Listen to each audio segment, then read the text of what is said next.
നമസ്കാരം. പ്രഥമ ശുശ്രൂഷ രീതിയെയും അടിസ്ഥാന പരിശീലനത്തെയും കുറിച്ചുള്ള ഈ സെഷനിലേക്ക് സ്വാഗതം. നമുക്ക് സെഷൻ ആരംഭിക്കാം. ഇനി ഈ സെഷന്റെ ലക്ഷ്യങ്ങൾ നോക്കാം. സെഷന്റെ അവസാനം നിങ്ങൾക്ക് ഇവ ചെയ്യാനാകും. വ്യത്യസ്ത അവസ്ഥയിൽ അബോധാവസ്ഥയിലായ ഒരു വ്യക്തിക്ക് ഇനി പറയുന്ന രീതികൾ ഉപയോഗിച്ച് ശ്വസനം വീണ്ടെടുക്കുക.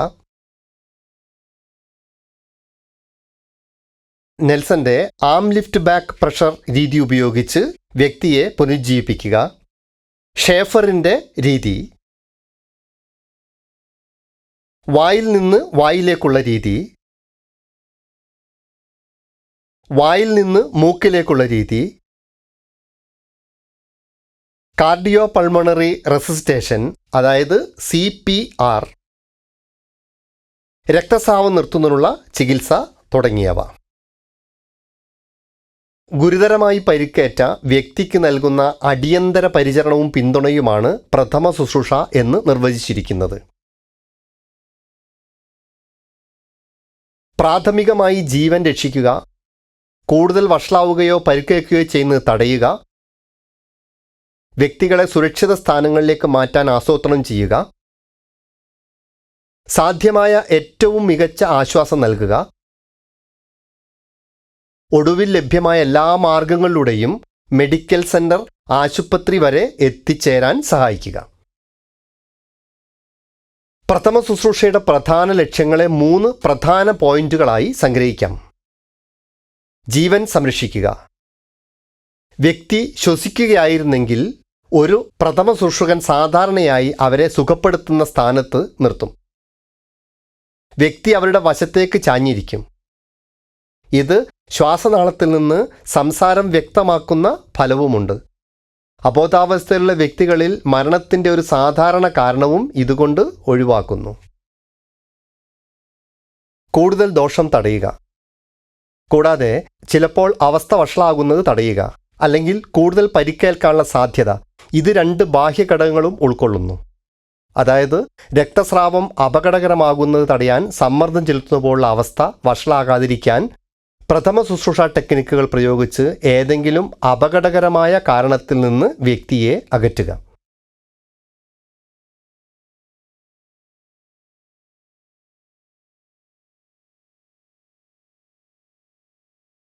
വീണ്ടെടുക്കൽ പ്രോത്സാഹിപ്പിക്കുക. രോഗത്തിൽ നിന്നോ പരിക്കിൽ നിന്നോ വീണ്ടെടുക്കൽ പ്രക്രിയ ആരംഭിക്കാനുള്ള ശ്രമവും പ്രഥമ ശുശ്രൂഷയിൽ ഉൾപ്പെടുന്നു.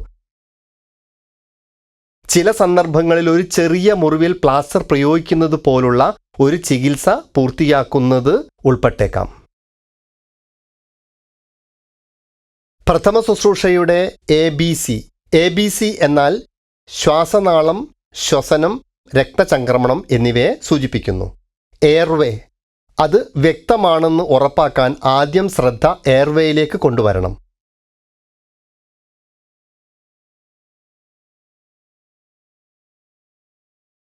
തടസ്സം അഥവാ ശ്വാസം മുട്ടൽ ജീവൻ അപകടപ്പെടുത്തുന്ന അടിയന്തരാവസ്ഥയാണ്. ശ്വസനം, ശ്വാസം നിലച്ചാൽ വ്യക്തി ഉടൻ മരിക്കാനിടയുണ്ട്. അതിനാൽ ശ്വാസോച്ഛ്വാസത്തിനുള്ള പിന്തുണ നൽകുന്ന മാർഗം ഒരു പ്രധാന ഘട്ടമാണ്. പ്രഥമ ശുശ്രൂഷയിൽ നിരവധി രീതികളുണ്ട്. രക്തചംക്രമണം, ഒരു വ്യക്തിയുടെ ജീവൻ നിലനിർത്താൻ രക്തചംക്രമണം അത്യന്താപേക്ഷിതമാണ്. CPR രീതികളിലൂടെ നെഞ്ച് കംപ്രഷനിലേക്ക് നേരിട്ട് പോകാൻ പ്രഥമ ശുശ്രൂഷകർ ഇപ്പോൾ പരിശീലനം നേടി. കൃത്രിമ ശ്വാസോച്ഛ്വാസം ലഭിക്കുന്നതിന് വ്യക്തിയെ തയ്യാറാക്കുന്നതിനുള്ള നടപടിക്രമം നമുക്ക് നോക്കാം. വ്യക്തിയുടെ ശ്വസനത്തെ തടസ്സപ്പെടുത്തുന്ന ഇറുകിയ വസ്ത്രങ്ങൾ അഴിക്കുക.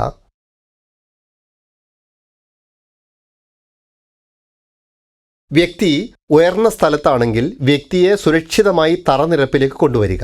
ആവശ്യമായ സുരക്ഷാ നടപടികൾ സ്വീകരിക്കുക. കാലതാമസമില്ലാതെ കൃത്രിമ ശ്വാസോച്ഛ്വാസം ഉടൻ ആരംഭിക്കുക. പൊതുവെ വ്യക്തിയുടെ ആന്തരിക ഭാഗങ്ങളിൽ പരിക്കേൽക്കാതിരിക്കാൻ അക്രമാസക്തമായ പ്രവർത്തനങ്ങൾ ഒഴിവാക്കുക.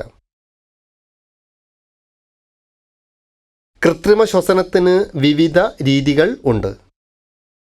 നെൽസന്റെ ആം ലിഫ്റ്റ് ബാക്ക് പ്രഷർ രീതി, ഷാഫറിൻ്റെ രീതി, വായിൽ നിന്ന് വായിലേക്കുള്ള രീതി, വായിൽ നിന്ന് മൂക്കിലേക്കുള്ള രീതി, കാർഡിയോ പൾമണറി പുനർ ഉത്തേജനം അല്ലെങ്കിൽ CPR രീതി. ഇനി നെൽസന്റെ ലിഫ്റ്റ് ബാക്ക് പ്രഷർ രീതി ഉപയോഗിച്ച് വ്യക്തിയെ പുനരുജ്ജീവിപ്പിക്കാനുള്ള നടപടിക്രമം നോക്കാം.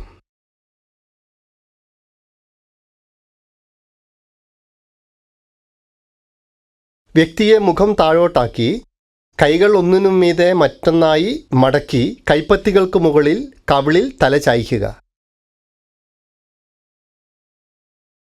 വ്യക്തിയുടെ കൈക്ക് സമീപം 1-2 കാൽമുട്ടുകളിൽ മുട്ടുകുത്തുക.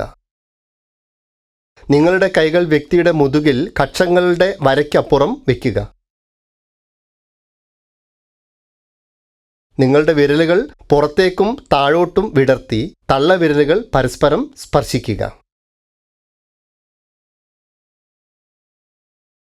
നിങ്ങളുടെ കൈകൾ ഏതാണ്ട് വെർട്ടിക്കൽ ആകുന്നതുവരെ നിവർന്നുകൊണ്ട് പതുക്കെ മുന്നോട്ട് കുതിക്കുക. വ്യക്തിയുടെ ശ്വാസകോശത്തിൽ നിന്ന് വായു പുറത്തേക്ക് പോകുന്നതിനായി വ്യക്തിയുടെ പുറകിൽ സ്ഥിരമായി അമർത്തുക. വ്യക്തിയുടെ കൈകളിലൂടെ നിങ്ങളുടെ കൈകൾ താഴേക്ക് സ്ലൈഡ് ചെയ്യുന്നതിലൂടെ പിന്നിലേക്ക് കുലുക്കുന്നതിൻ്റെ ചലനം സമന്വയിപ്പിക്കുക. ഒപ്പം കൈമുട്ടിനു മുകളിൽ അവരുടെ മുകൾ ഭാഗം പിടിക്കുക. പിറകോട്ട് നീങ്ങുക. നിങ്ങൾ പിന്നോട്ട് കുലുക്കുമ്പോൾ വ്യക്തിയുടെ തോളിൽ പിരിമുറുക്കം അനുഭവപ്പെടുന്നതുവരെ പതുക്കെ ഉയർത്തി അവൻ്റെ കൈകൾ നിങ്ങളുടെ നേരെ വലിക്കുക. സൈക്കിൾ പൂർത്തിയാക്കാൻ വ്യക്തിയുടെ കൈകൾ താഴ്ത്തി നിങ്ങളുടെ കൈകൾ ആദ്യ സ്ഥാനത്തേക്ക് നീക്കുക.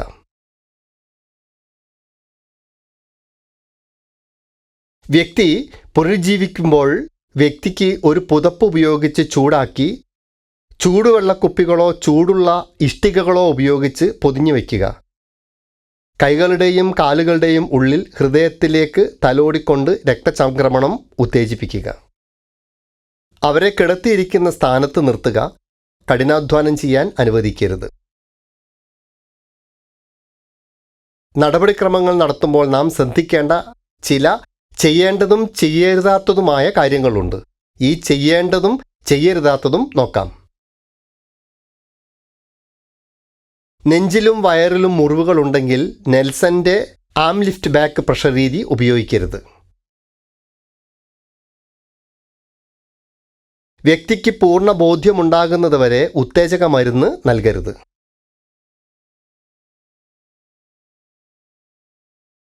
അടുത്തതായി ഷാഫറിൻ്റെ രീതി ഉപയോഗിച്ച് വ്യക്തിയെ പുനരുജ്ജീവിപ്പിക്കാനുള്ള നടപടിക്രമം നോക്കാം.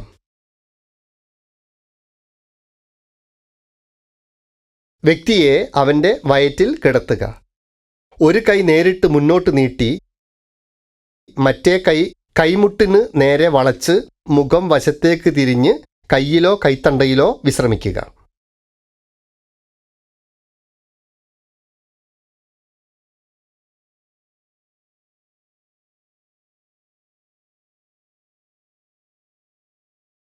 വ്യക്തിയുടെ ഇരുവശത്തും ഒരു കാൽമുട്ടുകൊണ്ട് മുട്ടുകുത്തുക. അങ്ങനെ അവരുടെ തുടകൾ നിങ്ങളുടെ കാൽമുട്ടുകൾക്കിടയിൽ ആയിരിക്കുകയും നിങ്ങളുടെ വിരലുകളും തള്ളവിരലുകളും സ്ഥാനം പിടിക്കുകയും ചെയ്യുക. കൈകൾ നേരെ പിടിച്ച് സാവധാനം മുന്നോട്ട് നീങ്ങുക. അങ്ങനെ നിങ്ങളുടെ ശരീരത്തിൻ്റെ ഭാരം വ്യക്തിയുടെ താഴത്തെ വാരിയെല്ലുകളിൽ പതിയെ പതിക്കുകയും വ്യക്തിയുടെ ശ്വാസകോശത്തിൽ നിന്ന് വായു പുറത്തേക്ക് തള്ളുകയും ചെയ്യും. വ്യക്തിയുടെ ശരീരത്തിൽ നിന്ന് എല്ലാ സമ്മർദ്ദവും നീക്കം ചെയ്യുക. അതുവഴി വായു ശ്വാസകോശത്തിൽ നിറയാൻ അനുവദിക്കുക. 2 സെക്കൻഡുകൾക്ക് ശേഷം വീണ്ടും മുന്നോട്ട് നീങ്ങി സാധാരണയായി മിനിറ്റിൽ 12 മുതൽ 15 തവണ എന്ന തോതിൽ സൈക്കിൾ ആവർത്തിക്കുക. വ്യക്തി സ്വാഭാവികമായി ശ്വസിക്കാൻ തുടങ്ങുന്നതുവരെ കൃത്രിമ ശ്വസനം തുടരുക. വ്യക്തിക്ക് നെഞ്ചിലും വയറിലും മുറിവുകളുണ്ടെങ്കിൽ ഈ രീതി ഒഴിവാക്കുക. വായിൽ നിന്ന് വായിലൂടെ വ്യക്തിയെ പുനരുജ്ജീവിപ്പിക്കാനുള്ള നടപടിക്രമം നമുക്ക് അടുത്തതായി നോക്കാം. ആദ്യം വ്യക്തിയെ അവൻ്റെ പുറകിൽ കിടത്തി അവൻ്റെ തല നന്നായി പിന്നിലേക്ക് ചരിച്ച് ഉറപ്പാക്കാൻ അവൻ്റെ തോളിൽ ഒരു റോൾ വസ്ത്രം വയ്ക്കുക.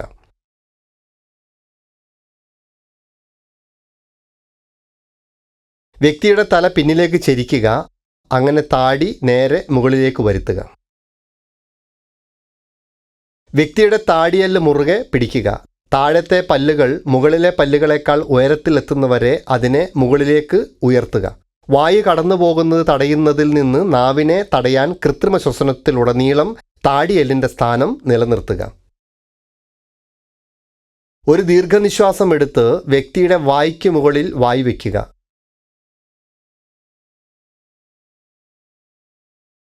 തള്ളവിരലും ചൂണ്ടുവിരലും ഉപയോഗിച്ച് വ്യക്തിയുടെ മൂക്ക് അടയ്ക്കുക. നേരിട്ടുള്ള സമ്പർക്കം നിങ്ങൾക്ക് ഇഷ്ടമല്ലെങ്കിൽ നിങ്ങളുടെ വായ്ക്കും വ്യക്തിക്കുമിടയിൽ ഒരു സുഷിരമുള്ള തുണി വയ്ക്കുക. നിങ്ങളുടെ വായ അവൻ്റെ വായയ്ക്കും മൂക്കിനും മുകളിൽ വയ്ക്കുക. വ്യക്തിയുടെ നെഞ്ച് ഉയരുന്നത് വരെ അവൻ്റെ വായിൽ ഊതുക. നിങ്ങളുടെ വായ നീക്കം ചെയ്ത് മൂക്കിലെ പിടിവിടുക. അവനെ ശ്വാസം വിടാൻ അനുവദിക്കുക. വായുവിൽ നിന്ന് പുറത്തേക്ക് ഒഴുകുന്നത് കേൾക്കാൻ നിങ്ങളുടെ തല തിരിക്കുക. നടപടിക്രമങ്ങൾ നടത്തുമ്പോൾ നാം ശ്രദ്ധിക്കേണ്ട ചില ചെയ്യേണ്ടതും ചെയ്യരുതാത്തതുമായ കാര്യങ്ങളുണ്ട്. ഇനി ചെയ്യേണ്ടതും ചെയ്യരുതാത്തതും നോക്കാം.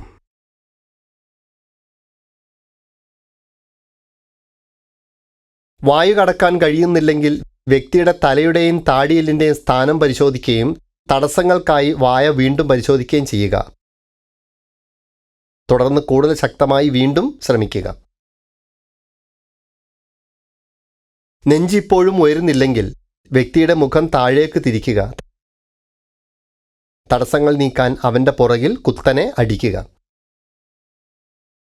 ചിലപ്പോൾ വ്യക്തിയുടെ വയറ്റിൽ വായു പ്രവേശിക്കുന്നത് വയറിൻ്റെ വീക്കത്തിൻ്റെ തെളിവാണ്. ശ്വസിക്കുന്ന സമയത്ത് ആമാശയത്തിൽ മൃദുവായി അമർത്തി വായു പുറന്തള്ളുക.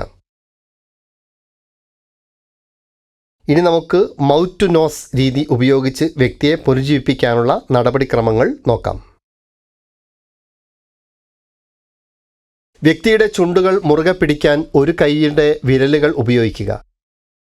വ്യക്തിയുടെ മൂക്കിന് ചുറ്റും നിങ്ങളുടെ ചുണ്ടുകൾ അടച്ച് അവനിലേക്ക് ശ്വസിക്കുക. വ്യക്തിയുടെ നെഞ്ച് ഉയരുകയും താഴുകയും ചെയ്യുന്നുണ്ടോ എന്ന് പരിശോധിക്കുക. വ്യക്തി പ്രതികരിക്കുന്നതുവരെ വ്യായാമം മിനിറ്റിൽ 10-15 തവണ ആവർത്തിക്കുക.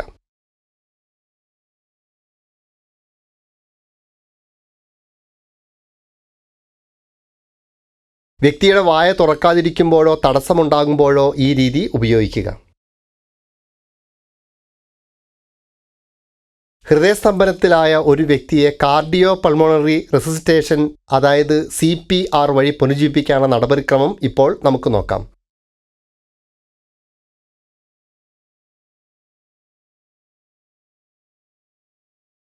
കഴുത്തിൽ ഹൃദയമിടിപ്പിൻ്റെ അഭാവം,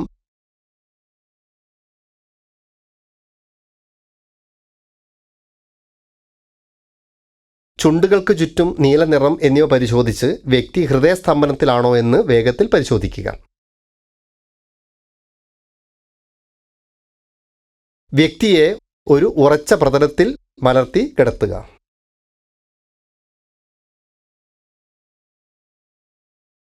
വ്യക്തിയുടെ അരികിൽ മുട്ടുകുത്തി നെഞ്ചിന് അഭിമുഖമായി നെഞ്ചിൻ്റെ താഴത്തെ ഭാഗം കണ്ടെത്തുക. നിങ്ങളുടെ വിരലുകൾ വാരിയെല്ലുകളിൽ നിന്ന് അകറ്റി നിർത്തിക്കൊണ്ട് ഒരു കൈപ്പത്തി നെഞ്ചിൻ്റെ താഴത്തെ ഭാഗത്തിൻ്റെ മധ്യഭാഗത്ത് വയ്ക്കുക. നിങ്ങളുടെ മറ്റേ കൈകൊണ്ട് കൈപ്പത്തി മൂടുക. നിങ്ങളുടെ വിരലുകൾ ഒരുമിച്ച് പൂട്ടുക. നിങ്ങളുടെ കൈകൾ നേരെയാക്കുക. നെഞ്ചിൻ്റെ താഴത്തെ ഭാഗത്ത് കുത്തനെ അമർത്തുക. എന്നിട്ട് സമ്മർദ്ദം ഒഴിവാക്കുക. മുകളിൽ പറഞ്ഞ രീതി വീണ്ടും ആവർത്തിക്കുക. 1 മിനിറ്റിൽ 15 പ്രാവശ്യമെന്ന തരത്തിൽ. കാർഡിയാക് പൾസ് പരിശോധിക്കുക. 2 ശ്വാസം നൽകാൻ വ്യക്തിയുടെ വായിലേക്ക് തിരികെ വയ്ക്കുക. അതായത് വായിൽ നിന്ന് വായിലേക്കുള്ള പുനർ ഉത്തേജനം. ഇത്തരത്തിൽ ഹൃദയത്തിനായി 15 കംപ്രഷനുകൾ തുടരുക. തുടർന്ന് വായിൽ നിന്ന് വായിലൂടെ വീണ്ടും 2 ശ്വസനങ്ങൾ നടത്തുക. ഇടയ്ക്കിടെ പൾസ് പരിശോധിക്കുക. ഹൃദയമിടിപ്പ് തിരിച്ചെത്തിയാലുടൻ കംപ്രഷനുകൾ ഉടൻ നിർത്തുക. എന്നാൽ സ്വാഭാവിക ശ്വസനം പൂർണ്ണമായി പുനഃസ്ഥാപിക്കുന്നതുവരെ വായിൽ നിന്ന് വായിലേക്കുള്ള പുനർ ഉത്തേജനം തുടരുക. വ്യക്തിയെ സുരക്ഷിതമായ സ്ഥാനത്ത് വയ്ക്കുക. അവനെ ചൂടാക്കി വേഗത്തിൽ വൈദ്യസഹായം ലഭ്യമാക്കുക. റീക്യാപ്പ് ചെയ്യാൻ നമ്മൾ ഇനി പറയുന്നവ പഠിച്ചു. വ്യത്യസ്ത അവസ്ഥയിൽ അബോധാവസ്ഥയിലായ ഒരു വ്യക്തിക്ക് ഇനി പറയുന്ന രീതി ഉപയോഗിച്ച് ശ്വസനം വീണ്ടെടുക്കുക. നെൽസന്റെ ആം ലിഫ്റ്റ് ബാക്ക് പ്രഷർ രീതി ഉപയോഗിച്ച് വ്യക്തിയെ പുനരുജ്ജീവിപ്പിക്കുക. ഷാഫറിന്റെ രീതി. വായിൽ നിന്ന് വായിലേക്കുള്ള രീതി. വായിൽ നിന്ന് മൂക്കിലേക്കുള്ള രീതി. കാർഡിയോ പൾമോണറി റെസിസ്റ്റേഷൻ അല്ലെങ്കിൽ CPR. രക്തസ്രാവം നിർത്തുന്നതിനുള്ള ചികിത്സ നടത്തുക. പ്രഥമ ശുശ്രൂഷ രീതിയും അടിസ്ഥാന പരിശീലനവും മാത്രമാണ് ഇവിടെ ചർച്ച ചെയ്തിരിക്കുന്നത്. അടുത്ത സെഷനിൽ കാണാം.